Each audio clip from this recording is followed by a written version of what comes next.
Un feliz sábado, apreciados hermanos, a cada uno de ustedes. En este hermoso sábado vamos a ver el tema titulado Prueba en el Monte Carmelo. Prueba en el Monte Carmelo, que justo esta historia está en el texto bíblico que se encuentra en Primera de Reyes, capítulo 18, versículos 19 al 40. Antes de poder buscar en nuestras Biblias, nosotros vamos a realizar la oración para que Dios nos pueda ayudar a entender su santa palabra y sobre todo el mensaje para esta tarde. Amado Padre que estás en los cielos, Señor, te agradecemos porque nos permites estar reunidos en esta tarde de sábado para poder estudiar y meditar más de tu santa palabra. Que podamos entender el mensaje que tienes para nosotros y que sobre todo lo pongamos en práctica en nuestra vida cotidiana, en nuestra vida cristiana. Sabemos que vamos a pasar por muchas dificultades, sobre todo en estos tiempos, y que son cada vez más cambiantes. Que podamos permanecer firmes ante cualquier situación y sobre todo confiemos en tu santa palabra. Gracias por todas las bendiciones, Señor, y acompáñanos. Todos tus favores te lo pedimos en el nombre de Jesús. Amén. Muy bien, entonces vamos a buscar ahora sí en nuestras Biblias Primera de Reyes, capítulo 18, versículos del 19 al 40. Prueba en el Monte Carmelo. El Monte Carmelo, un monte muy importante, un lugar que ha sido prácticamente decisivo porque recordemos en la historia de que Israel pues estuvo en plena apostasía. Ya se alejaron de Dios e incluso sus líderes, en este caso el rey que gobernaba en esa época, el rey Acab, que se había casado con Jezabel, una mujer pagana extranjera, fenicia, y que infiltró de forma sutil y después se hizo un poquito más evidente la idolatría en Israel. Vamos entonces a ver ahora sí el versículo central, que está en Primera de Reyes, capítulo 18, versículo 36. Y quien lo haya encontrado le puede dar lectura. Y como llegó la hora de ofrecerse el holocausto, se llegó el profeta Elías y dijo: Jehová, Dios de Abraham, de Isaac y de Israel, sea hoy manifiesto que tú eres Dios en Israel y que yo soy tu siervo y que por mandato tuyo he hecho todas estas cosas. Muchas gracias. Entonces vemos pues de que Elías invoca a Dios. ¿Qué había ocurrido durante esa época? Habían pasado 3 años y medio de sequía en Israel. Israel, que era el reino del norte. Y en este caso, lo hemos mencionado anteriormente, estaba siendo gobernado por Acab. Él sí era un israelita, él sí pertenecía a esta nación. Y también su linaje era de la realeza. Él había sido instruido en la palabra de Dios, pero en un momento de su vida, pues, se alejó de Dios, empezó a fijarse en las demás naciones, empezó a realizar alianzas con otras naciones, y es por ello que se casa con Jezabel, una princesa fenicia. Entonces, lamentablemente, vemos que cuando hay una unión de un hijo de Dios con una persona mundana o que no tiene las mismas creencias que uno, esta mezcla mixta, pues lamentablemente no lleva a nada bueno. Y lo que vamos a ver como consecuencia es pues que Israel empezó a estar en apostasía. Ya empezaron por todo medio a derribar todo lo que estaba relacionado al verdadero Dios y metieron ídolos en la casa de Dios, en el templo, y hacían obviamente también las festividades paganas en el mismo Israel. Bueno, en este caso, pues Elías se entera de todo esto y obviamente por voluntad de Dios, por orden de Dios, pues empieza a haber sequía en Israel, hasta que el mismo Elías, con su propia palabra, diga que ya se tenga la sequía. Pero mientras tanto, hubo la sequía y duró 3 años y medio. Vamos a ver qué acontece después. Recordemos, reino del norte, reino del sur, y acá en el reino del norte estuvo Acab gobernando entre los años 874 a.C. aproximadamente hasta los 850 a.C. Obviamente sabemos que el reino del norte pues estaba conformado por las 10 tribus de Israel. Ya en el reino del sur fue conformado por otras 2 tribus restantes. Muy bien, vamos a ver ahora Elías. Este hombre, este personaje importante que es muy resaltante en la historia del pueblo de Dios. Su nombre proviene del hebreo Eliyahu, que significa mi Dios es Jehová, mi Dios es Yahvé. Nació en Tishbe, por eso es que se le dice Elías el Tisbita, por su misma región donde él tuvo origen. Y esta región, Tishbe, estuvo en Galad. Denunció la idolatría de Israel en el reinado de Acab y Jezabel. Eso fue lo más resaltante de toda la historia del profeta Elías. Eso fue prácticamente lo que lo hizo destacar a él de entre tantos profetas de Israel. Este es el más conocido y de verdad que su historia vamos a ver que es muy significativa y que nos da bastantes enseñanzas. Ya en medio de la sequía, pues hubo un momento determinado en el que Elías se va a Sarepta de Sidón, en esta región, Sarepta que obviamente quedaba en la nación de Sidón, también una nación extranjera, que no tenía buenos términos con Israel, el reino del norte. Además recordemos también que Acab, por todos los medios, trató de encontrar a Elías, porque quería detener como sea la sequía, pero Dios no permitió que Acab lo encuentre. Ya al finalizar los 3 años y medio, vamos a ver allí en la palabra de Dios de que le dice a Elías que regrese y que vaya a enfrentar a Acab. Ya es el mismo Dios que le da la iniciativa a Elías para poder presentarse y desafiar al rey Acab. Muy bien, entonces vamos aquí a leer Primera de Reyes, capítulo 18, del 19 al 40. A ver quién se anima. Capítulo desde el 19 al 40. Muy bien, del 19 al 40 del capítulo 18 dice así: Envía pues ahora y júntame a todo Israel en el monte Carmelo y a los 450 profetas de Baal y a los 400 profetas de los bosques que comen de la mesa de Jezabel. Entonces Acab envió a todos los hijos de Israel y juntó a los profetas en el monte Carmelo. Y acercándose Elías a todo el pueblo dijo: ¿Hasta cuándo claudicaréis vosotros entre 2 pensamientos? Si Jehová es Dios, seguidle, y si Baal es Dios, id en pos de él. Y el pueblo no respondió ninguna palabra. Y Elías tornó a decir al pueblo: solo yo he quedado profeta de Jehová, mas de los profetas de Baal hay 450 hombres. Dénsenos pues 2 bueyes y elijan ellos uno y córtenlo en pedazos y pónganlo sobre leña, mas no pongan fuego debajo, y yo aprestaré el otro buey y lo pondré sobre leña y ningún fuego pondré debajo.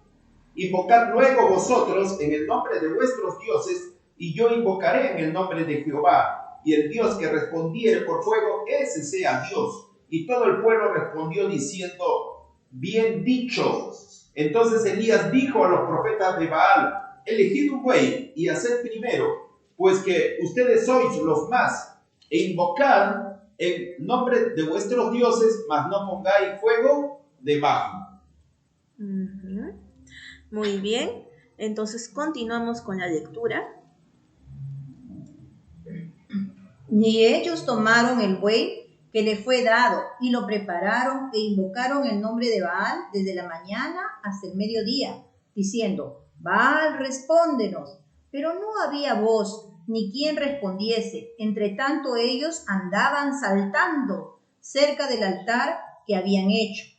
Y aconteció al mediodía que Elías se burlaba de ellos, diciendo: Gritad en alta voz, porque Dios quizá está meditando, o tiene algún trabajo, o va de camino tal vez, esté durmiendo, y hay que despertarle. Y ellos clamaban a grandes voces, y se sajaban con cuchillos y con lancetas conforme a su costumbre, hasta chorrear la sangre sobre ellos. Pasó el mediodía y ellos siguieron gritando frenéticamente hasta la hora de ofrecerse el sacrificio, pero no hubo ninguna voz, ni quien respondiese, ni escuchase. Muy bien. Continuamos. Entonces dijo Elías a todo el pueblo: Acercaos a mí. Y todo el pueblo se le acercó, y él arregló el altar de Jehová, que estaba arruinado. Y tomando Elías 12 piedras, conforme al número de las tribus de los hijos de Jacob, al cual había sido dada palabra de Jehová, diciendo: Israel será tu nombre. Edificó con las piedras un altar en el nombre de Jehová. Después hizo una zanja alrededor del altar, en que cupieran 2 medidas de grano. Preparó luego la leña y cortó el buey en pedazos y lo puso sobre la leña. Y dijo: Llenad 4 cántaros de agua y derramadla sobre el holocausto y sobre la leña. Y dijo: Hacedlo otra vez. Y otra vez lo hicieron. Dijo aún: Hacedlo la tercera vez. Y lo hicieron la tercera vez. De manera que el agua corría alrededor del altar y también se había llenado de agua en la zanja. Cuando llegó la hora de ofrecerse el holocausto, se acercó el profeta Elías y dijo: Jehová, Dios de Abraham, de Isaac y de Israel, sea hoy manifiesto que tú eres Dios en Israel, y que yo soy tu siervo, y que por mandato tuyo he hecho todas estas cosas. Respóndeme, Jehová, respóndeme, para que conozca este pueblo que tú, oh Jehová, eres el Dios, y que tú vuelves a ti el corazón de ellos. Entonces cayó fuego de Jehová, y consumió el holocausto, la leña, las piedras y el polvo, y aún lamió el agua que estaba en la zanja. Viéndolo todo el pueblo, se postraron y dijeron: Jehová es el Dios, Jehová es el Dios. Entonces Elías les dijo: Prended a los profetas de Baal, para que no escape ninguno. Y ellos los prendieron, y los llevó Elías al arroyo Cisón, y ahí los degolló. Imagínense toda esta escena, ¿no? Dios le dijo a Elías que regrese. Elías regresa, sale de Sarepta y va a buscar a Acab. Acab definitivamente pues estaba ahí tratando de ver dónde Elías se había metido, porque como sea quería matarlo y pensando que al matar a Elías iba a poder volver a llover en Israel, ¿no? La maldición se iba a terminar.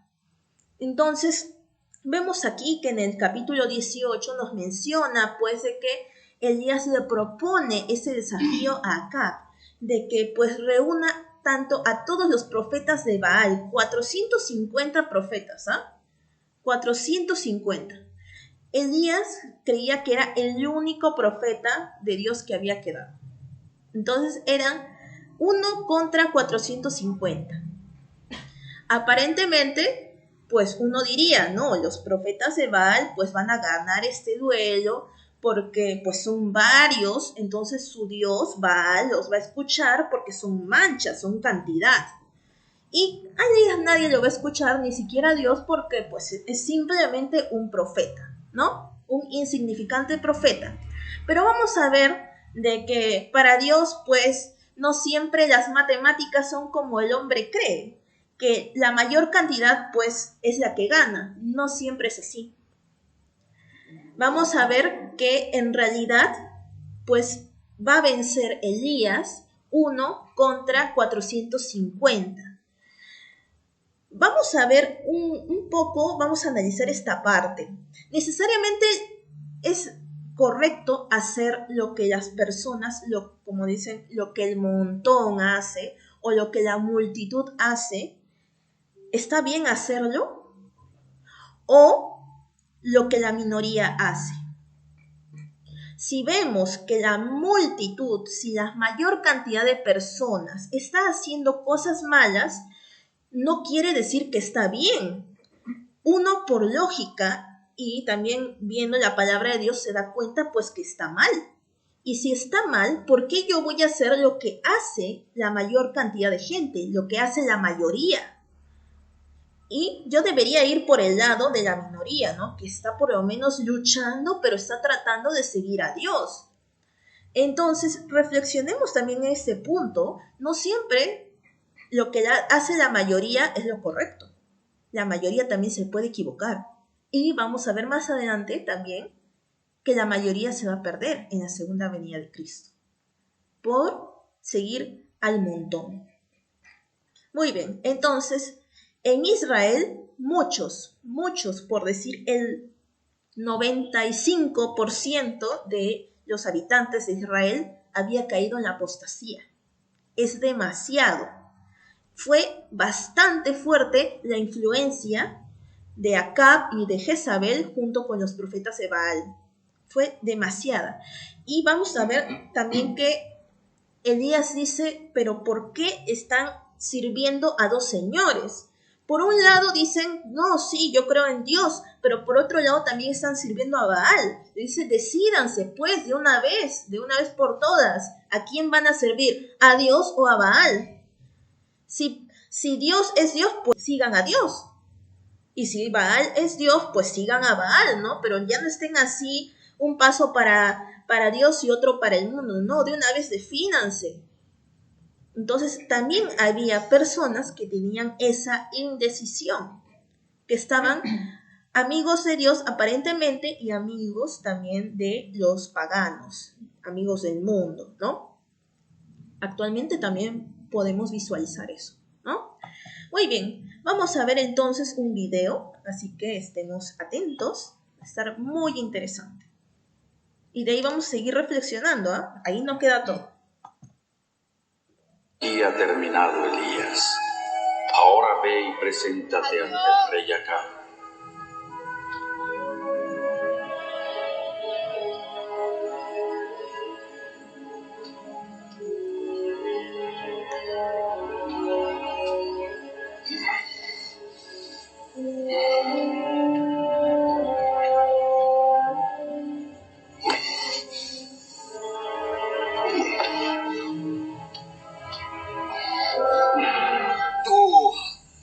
Has forzado a Baal a castigarnos.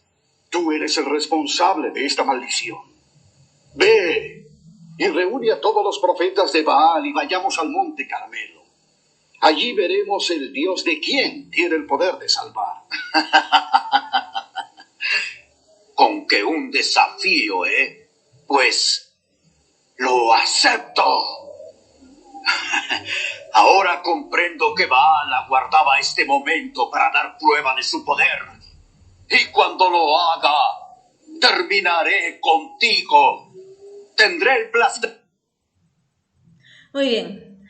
Entonces, aquí hemos visto, pues, que Elías se enfrenta ante Acab, ¿no? Para que vayan todos al Monte Carmelo. El Monte Carmelo, según Ellen White, en el libro de Profetas y Reyes, nos menciona que antes era un monte hermosísimo, pero producto de la sequía de los 3 años y medio, pues obviamente todo se secó. Y era prácticamente un monte sin ninguna vegetación, completamente seco. Entonces allí iba a ser el monte del desafío del duelo. Muy bien, vamos a ver por qué esta historia continúa. Entonces, vamos a ver aquí que se reúnen todos, se reúnen los 450 profetas de Baal y se reúne simplemente Elías. Obviamente también las personas de Israel, la gente del pueblo, se reúne alrededor de ellos, también en las partes bajas del mismo monte. Y obviamente también desde las partes bajas se podía seguir visualizando lo que ocurría arriba. Así que todos estaban a la expectativa de lo que iba a suceder. Vamos a ver aquí el video y de ahí hacemos algunos comentarios.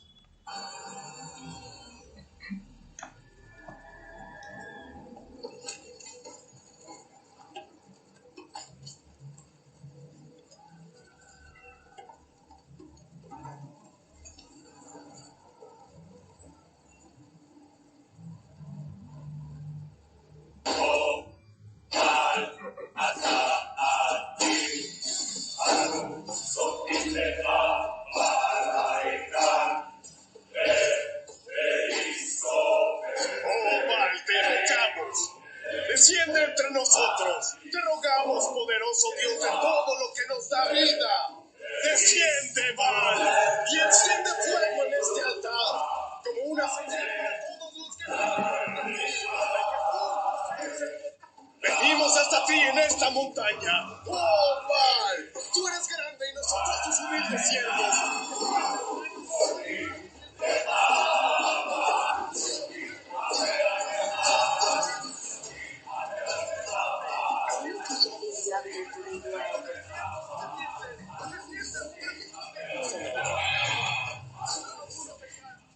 ¡Eres el único Dios! Fuerte.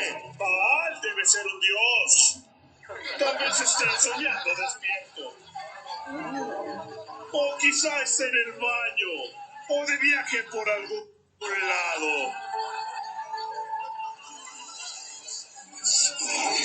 O tal vez esté dormido. Y ustedes deben hacerlo despertar.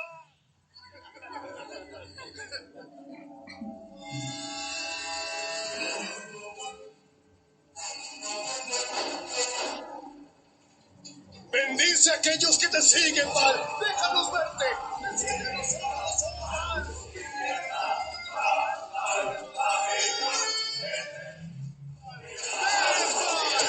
Desciende para que te veas.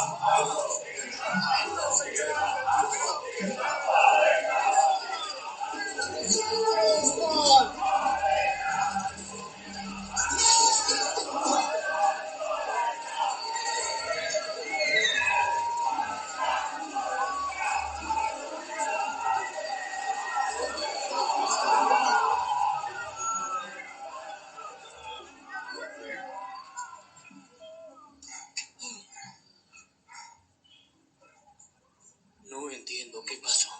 Es muy extraño.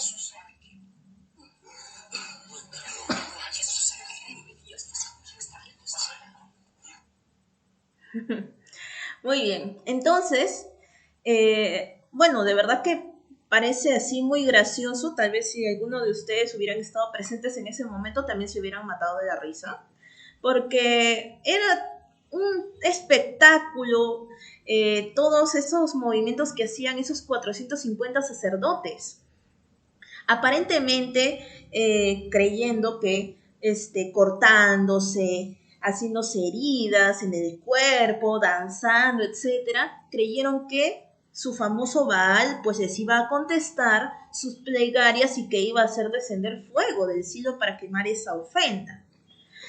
En realidad ya nosotros sabemos pues que Baal es sinónimo de Satanás. Sabemos que Satanás, como ángel caído, como demonio, pues sí tiene poderes. Y en el libro Profetas y Reyes, si nosotros leemos, vamos a ver que pues él sí tenía el suficiente poder para hacer descender relámpago, fuego del cielo. Ahorita les voy a leer algo cortísimo sobre este punto. Nos dice lo siguiente: gustosamente habría acudido Satanás en auxilio de aquellos a quienes había engañado y que se consagraban a su servicio. Gustosamente habría mandado un relámpago para encender su sacrificio, Pero, aquí está el pero, Jehová había puesto límites y restricciones a su poder. Y ni aun todas las artimañas del enemigo podían hacer llegar una chispa al altar de Baal.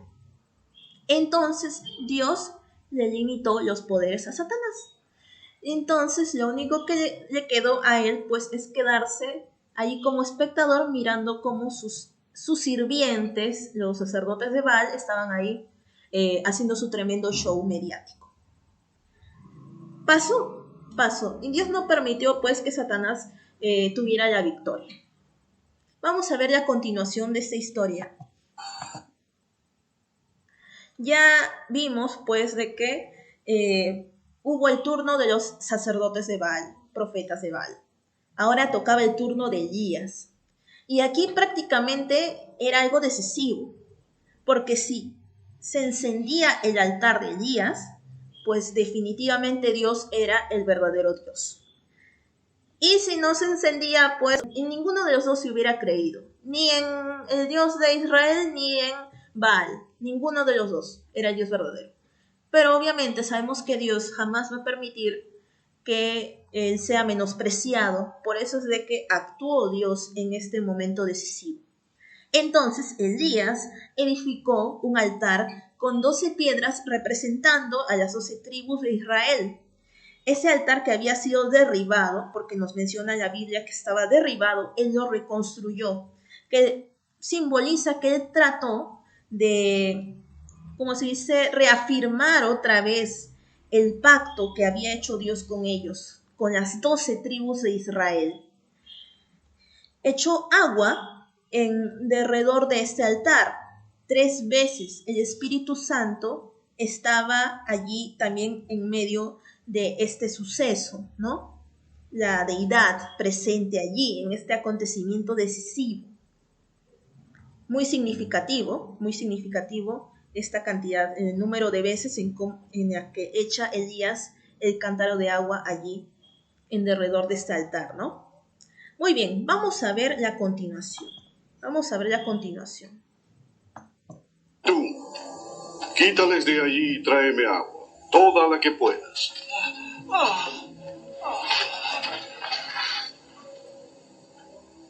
Hazlo.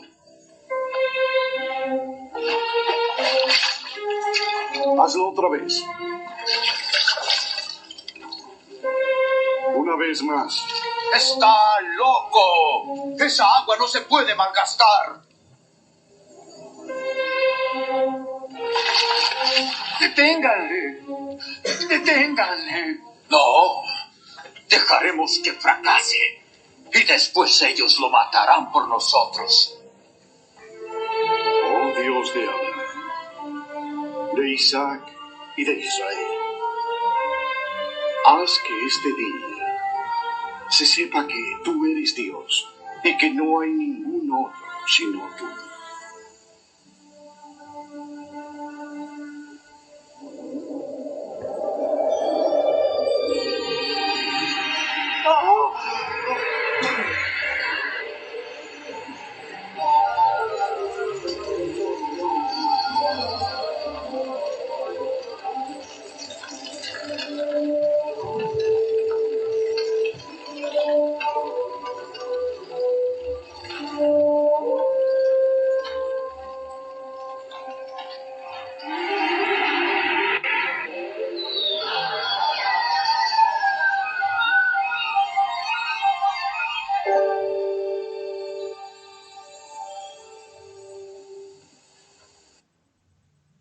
Muy bien, entonces ya hemos podido ver que Dios se manifestó en ese momento.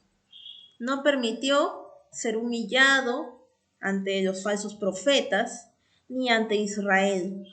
Fue una gran manifestación divina. Y aquí voy a aportar lo que nos menciona Ellen White. Dice, apenas acabó Elías su oración, bajaron del cielo sobre el altar las llamas de fuego, como brillantes relámpagos, y consumieron el sacrificio. Evaporaron el agua de la trinchera y devoraron hasta las piedras del altar. O sea, quedó todo completamente seco, no había nada. El resplandor del fuego iluminó la montaña y deslumbró a la multitud. En los valles que se extendían más abajo, donde muchos observaban suspensos de ansiedad los movimientos de los que estaban en la altura, se vio claramente el descenso del fuego, y todos se quedaron asombrados por lo que veían. Era algo semejante a la columna de fuego que al lado del Mar Rojo separó a los hijos de Israel de la hueste egipcia.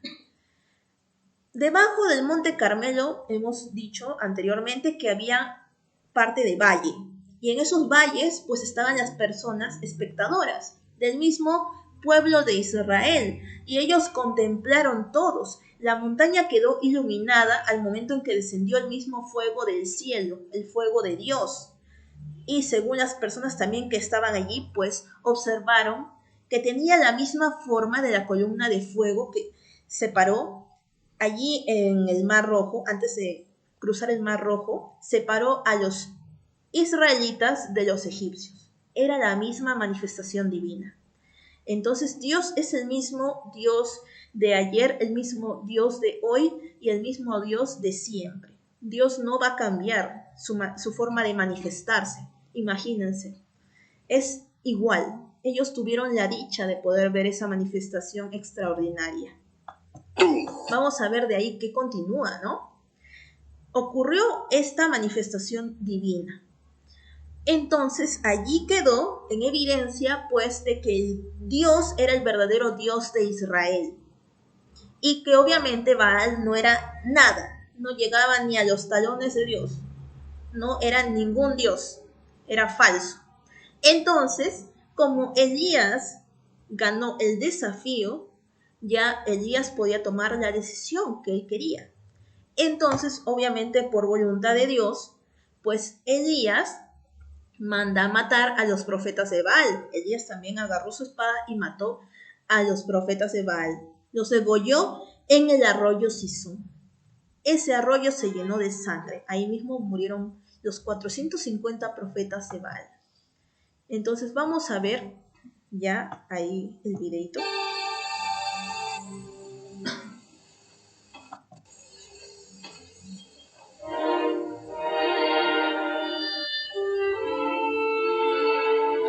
Ahora el Señor Dios de Israel enviará su justicia. ¿Qué es lo que hacen? ¿No se dan cuenta? Ese hombre tiene el poder del diablo. ¡Está poseído! Les ordeno, en el nombre de Baal, que le maten. ¡Mátenle! ¿Qué van a hacer? ¡No!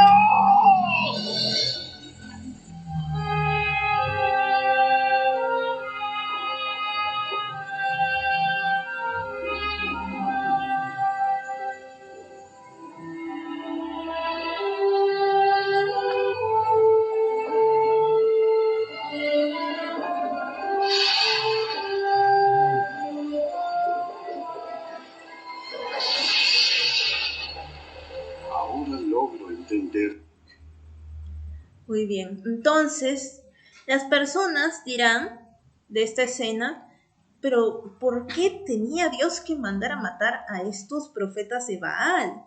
Dios debería ser un Dios misericordioso y pues perdonarlos, ¿no? Así como nos perdona a cada uno. Recordemos que manzana podrida corrompe a las demás manzanas, las malogra. Entonces Dios tuvo que quitar de raíz todo aquello que inició la apostasía en la nación de Israel. Era necesario hacer eso. Y vamos a ver también en este comentario de Ellen White, que es muy interesante y nos va a aclarar más ese punto de vista. Los sacerdotes de Baal presenciaban consternados la maravillosa revelación del poder de Jehová. Ya sabían que habían perdido. Desde el momento en que cayó el fuego y consumió todo ese sacrificio, pues ellos ya habían perdido. ¿Qué más nos dice? Sin embargo, aún en su derrota y en presencia de la gloria divina, rehusaron arrepentirse de su mal proceder. Si ellos hubieran seguido vivos, hubieran hecho lo mismo. Hubieran seguido adorando a Baal. Ya no se querían arrepentir de sus actos. Si hubieran seguido vivos, se hubieran ido a otra nación y hubieran hecho lo mismo. Seguir adorar a Baal, ¿no? Querían seguir siendo los sacerdotes de Baal. Demostraron así que merecían ser destruidos, a fin de que el arrepentido pueblo de Israel se viese protegido de las seducciones de aquellos que le habían enseñado a adorar a Baal. El Señor indicó a Elías que destruyese a esos falsos maestros. Entonces, ¿qué ocurrió? La ira del pueblo ya había sido despertada contra los caudillos de la transgresión, y cuando Elías dio la orden, prended a los profetas de Baal, que no escape ninguno, el pueblo estuvo listo para obedecer. Ellos se vieron que estaban siendo completamente engañados, que durante varios años fueron manipulados por estos falsos maestros. Por eso es que cuando Elías dio esa orden, pues todos estuvieron dispuestos a ayudar a asesinar a estos profetas de Baal. Se apoderó de los sacerdotes, los llevó al arroyo Cisón y allí, antes que terminara el día que señalaba el comienzo de una reforma decidida, se dio muerte a los ministros de Baal. No se perdonó la vida a ni uno solo, ninguno sobrevivió, todos fueron asesinados en el arroyo Cisón. Esa es la manifestación de la justicia de Dios. Entonces es totalmente falso decir pues que Dios ama a todos y que todos tenemos la libre decisión de elegir si yo quiero hacer esto, pues está bien para mí y Dios no me puede decir nada. Y si yo estoy con una persona que no cree en lo mismo que yo, o si yo me vuelvo, no sé, homosexual, ¿no? Es un ejemplo. Pero Dios me ama, entonces Dios tiene misericordia de mí. Dios no tiene por qué juzgarme, Dios es un Dios de amor. Por eso Dios amó al mundo y Dios vino acá, entonces Dios ama tanto a los heterosexuales, a los homosexuales.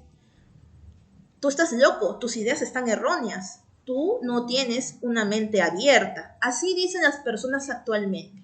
Pero no, Dios es un Dios de orden. Dios ha puesto leyes para todo, para la naturaleza, para la reproducción, para todo. Todo son leyes que Dios ha establecido. Entonces yo no voy a venir acá a hacer lo que quiera, a hacer mi santa voluntad. Y encima decir de que Dios me va a seguir queriendo, sea lo que yo sea. No es así. Y lo peor de todo es que no se queda allí, sino que yo voy influenciando a otras personas y les hago creer pues de que está correcto. Entonces, veamos en qué cosas, en medio de qué estamos en este mundo. Ya de verdad que la idea de bien y de mal está completamente distorsionada. Y las leyes de Dios pues son aburridas. Tú no estás en la onda. Si tú crees en esos 10 mandamientos que son de la época de Moisés, pues estás fuera de onda. Aquí la verdad, el bien y el mal es algo relativo. Ese es el pensamiento actual de las personas. Y lo peor de todo es que esas ideas se están metiendo en nuestra iglesia. Se están metiendo en nuestra iglesia. Y eso lo vamos a ver. La aplicación. Se meten en la iglesia estas ideas y pues ya dejamos de lado la verdadera obra que tenemos que hacer como hijos de Dios. El verdadero propósito que tenemos aquí en este mundo y que lamentablemente tenemos que acordarnos. Tenemos que leer cada día sobre el propósito que tenemos en este mundo. Porque de tantas cosas que vemos pues ya nos olvidamos. Y somos seres que necesitamos que nos recuerden las cosas de forma escrita, ¿no? Muy bien, el Señor aborrece la indiferencia y la deslealtad en tiempo de crisis para su obra. Todo el universo contempla con interés indecible las escenas finales de la gran controversia entre el bien y el mal. Los hijos de Dios se están acercando a las fronteras del mundo eterno. ¿Qué podría resultar de más importancia para ellos que el ser leales al Dios del cielo? A través de los siglos Dios ha tenido héroes morales. ¿Por qué llama héroes morales? Porque pues las personas lo que más han estado dejando son las leyes morales. Entonces estos héroes han tratado de defender la ley de Dios, las leyes morales para todos nosotros que rigen nuestro mundo y el universo. Y los tiene ahora en aquellos que, como José, Elías y Daniel, no se avergüenzan de reconocerse como su pueblo particular. Entonces, estos héroes morales no se han avergonzado de defender la causa de Dios. Por eso son reconocidos como héroes. Por eso es que todo el mundo habla de estos personajes, porque no se han avergonzado de Dios. La bendición especial de Dios acompaña las labores de los hombres de acción, que no se dejan desviar de la línea recta ni del deber, sino que con energía divina preguntan, ¿quién es de Jehová? Son hombres que no se conforman con hacer la pregunta, sino que piden a quienes decidan identificarse con el pueblo de Dios, que se adelanten y revelen inequívocamente la fidelidad al Rey de Reyes y Señor de Señores.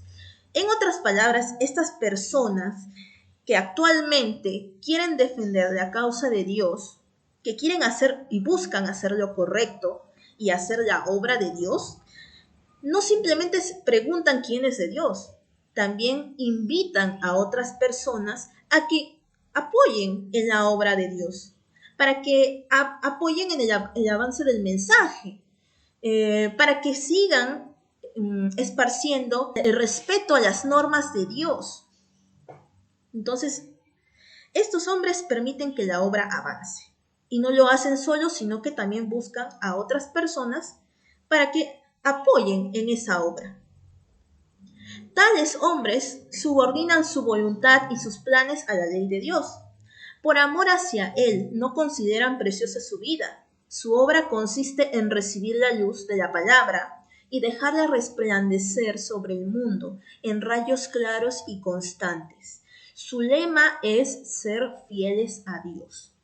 Entonces, nosotros tenemos que seguir este ejemplo de estos héroes, de estas personas que no se avergüenzan de obedecer los mandamientos de Dios, de estas personas que no dicen que los mandamientos ya se han clavado en la cruz, o de aquellas personas que dicen pues que no andan diciendo que los mandamientos pues eran de la época de Moisés o de las personas que salieron de Egipto. No.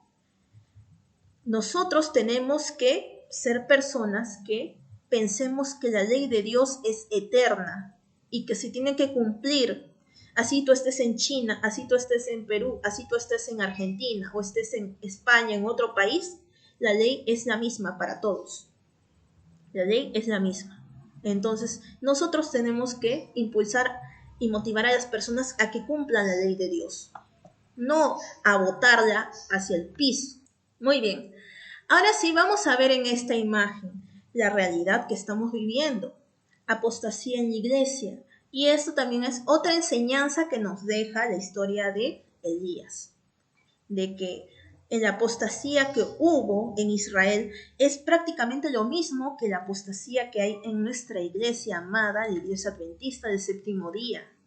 ¿Por qué motivo? Vamos a ver que el diablo mete falsos adventistas dentro del pueblo remanente.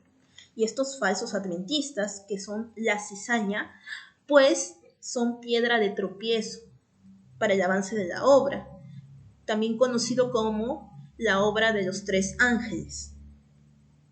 Ahora, voy a leer estas citas, que en realidad todos debemos de recordar, buscar estas citas y compartirlo con otros hermanos, para que no caigan en este círculo vicioso de la apostasía. La apostasía se va a intensificar más. Es cierto, hay algunas personas que se han dado cuenta, pero va a aumentar. Y van a haber, lamentablemente, personas que ni van a estar enteradas y van a creer que lo que en la iglesia pasa, pues es correcto, que es normal. Vamos a ver lo siguiente. Mientras el Señor trae dentro de su iglesia a los que están verdaderamente convertidos, al mismo tiempo Satanás trae a personas que no están convertidas, ¿no? Al mismo tiempo, Satanás trae a personas que no están convertidas. Mientras Cristo siembra la buena semilla, Satanás, por otro lado, siembra la cizaña. Hay dos influencias opuestas que obran continuamente en los miembros de la iglesia. Estamos viendo en esta parte de la cita que están en el libro Fe por la cual vivo, de Ellen White, página 307, párrafo 2. Vamos a ver que tanto Dios como Satanás, ambos están actuando en forma paralela. Mientras Cristo está allí,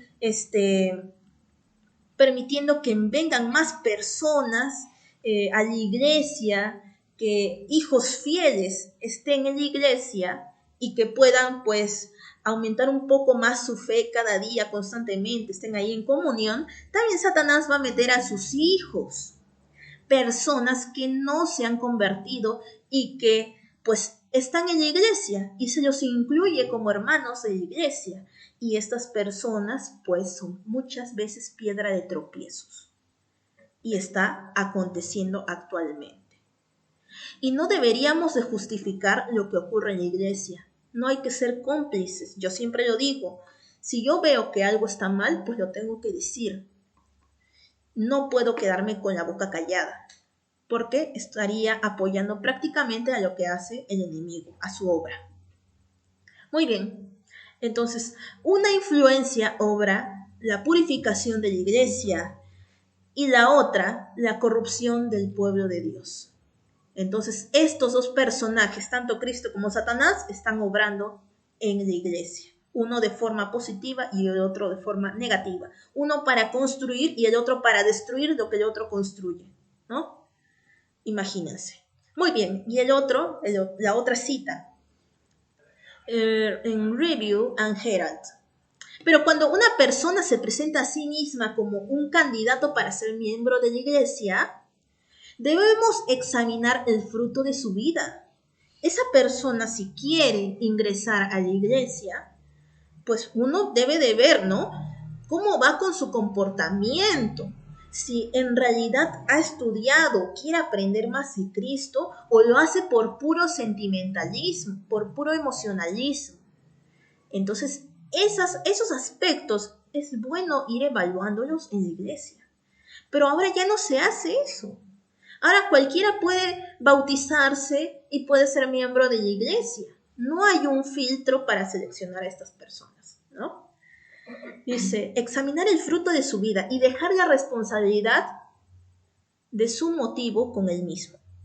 Pero se debe tener mucho cuidado al aceptar miembros en la iglesia, porque Satanás tiene sus engaños, sus artificios a través de los cuales se propone amontonar a los falsos hermanos en la iglesia, a través de los cuales puede trabajar con más éxito para debilitar la causa de Dios. Entonces Satanás va a usar a estos falsos hermanos que supuestamente se han convertido, pero en realidad no han nacido de nuevo del Espíritu Santo, solo han nacido del agua.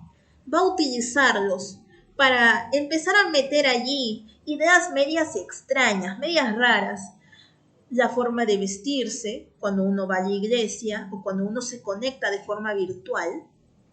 La forma de alabar a Dios. Yo estaba viendo ahí en una página aparentemente adventista sobre la música y dicen que la iglesia adventista, pues, sus estilos de música son baladas y pop, que por eso se caracteriza la iglesia adventista. Imagínense, yo me quedé sorprendida cuando vi esa publicación en una página web de un adventista. Entonces, eso es lo que anda circulando y las personas creen que es normal cantar una balada adventista o un pop adventista, ¿no? Lo ven normal. Y las músicas sacras de los himnarios, pues, aburren, están pasadas de moda. Bueno, así estamos, ¿no? Entonces, estas personas están trabajando y los hermanos, pues, cuando uno les dice estas cosas, te insultan en redes sociales, hablan mal de ti y dicen que tú estás difamando, que tú estás criticando, que no eres quien para juzgar. Pero nosotros, que somos testigos, tenemos la responsabilidad de decir lo que está bien y lo que está mal. Muy bien. Entonces, después de todo lo que hemos visto aquí, tenemos que llegar a esta conclusión, a esta pregunta reflexiva. ¿Defenderemos y haremos lo que es correcto cuando veamos que otros están actuando mal? Ya depende de cada uno de nosotros, pero tengamos en cuenta esto. Lo que nosotros hagamos, vamos a tener que rendir cuentas a Dios. Entonces, si yo veo que algo está mal y no lo digo, y me quedo callada y encima apoyo a estas acciones negativas, soy cómplice y lo peor de todo es que yo voy a tener que rendir cuenta de esa actitud pasiva a Dios. Reflexionemos mucho, que esta historia de Elías no quede solo como un hecho histórico de la antigüedad, porque esto se está aplicando en la actualidad y va a aumentar la apostasía. Entonces, que no nos sorprenda cuando veamos ya más adelante quizás a personas homosexuales entrar a la iglesia, o cuando veamos a homosexuales casándose, pastoras bautizando. Que no nos sorprenda eso, porque va a pasar. Estemos atentos y por favor no seamos cómplices. Si vemos que algo está mal, digámoslo. Así la gente se oponga, así nos digan que somos disidentes, así nos digan que somos extremistas, legalistas, etc. Porque en todos los tiempos ha habido personas que han defendido la verdad y pues han sido maltratados por sus mismos hermanos. Muy bien, entonces ya después de haber visto todo lo relacionado a Elías y a este desafío en el Monte Carmelo, vamos a realizar la última oración y por favor te invito a que me acompañes para poder pedirle a Dios que nos pueda ayudar. Amado Padre que estás en los cielos, Señor, te agradecemos en esta tarde porque nos has permitido reflexionar sobre este acontecimiento que ocurrió en el Monte Carmelo. El desafío para ver quién es el verdadero Dios. Nosotros confiamos que tú eres el verdadero Dios, que no hay ningún otro, Señor. Y por tal motivo te pedimos que en estos tiempos en los cuales vivimos lleno de bastante tiniebla espiritual, tanto en nuestra iglesia como fuera, nosotros podamos permanecer firmes, que podamos ser testigos de tu luz y que lo podamos impartir tu mensaje a las personas que no te conocen. Que no seamos cómplices, Señor, porque si somos cómplices, pues nosotros vamos a tener parte con estas personas también que están malogrando nuestra iglesia amada. Señor, por favor, acompáñanos y ayúdanos a ser valientes, Señor, como Elías, y a continuar con el avance de la obra. Gracias por este sábado hermoso que nos has brindado y que este mensaje pueda ser compartido, Señor, con bastantes personas. Todos sus favores se lo pedimos, confiando en el bendito y precioso nombre de tu Hijo amado Jesús. Amén. Muy bien, entonces nos vemos el siguiente sábado. Cuídense bastante y en Maranata 2031.